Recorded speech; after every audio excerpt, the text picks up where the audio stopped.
What's up, guys? So to start, they started talking about um, ESPN analysts and how they had to restructure their whole crew after some investigation and things were said based off of their old crew.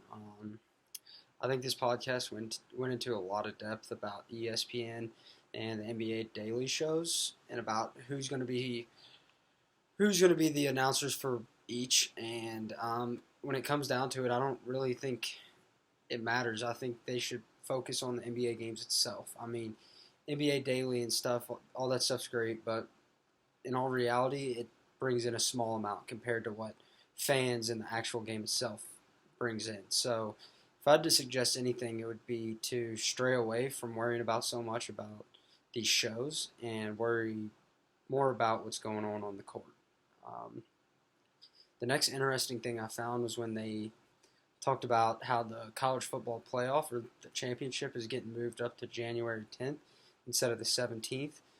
And I mean, clearly it's a Monday night. So with ESPN wanting to do that Monday night and the NCAA wanting to expand their CFB college football playoff, um, it leaves the question of how are they going to do it and when are they going to play these games? Because you got to pay announcers, you got to get the game out, especially since it's November, and it's a lot of stuff happening before December that should have been planned in June, July. So the next thing I'd like to discuss is how they mentioned that the announcers with these niche sports, the ones that aren't football, baseball, basketball, how their announcers have more of a bond with the sport, how they really enjoy what they're doing instead of worrying about the paycheck. And I think this is good to see. I think that we need to bring in more retired players for these major sports to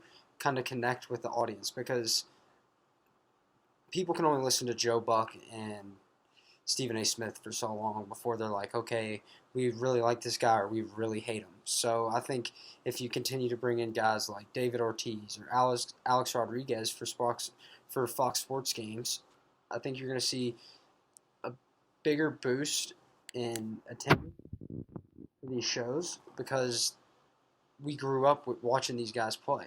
So for a better outreach, I would say get rid of so many of the analysts and all that and bring in former players who have been there, who have had the experience and know how to get views, but also talk about what they used to do and how it's done now.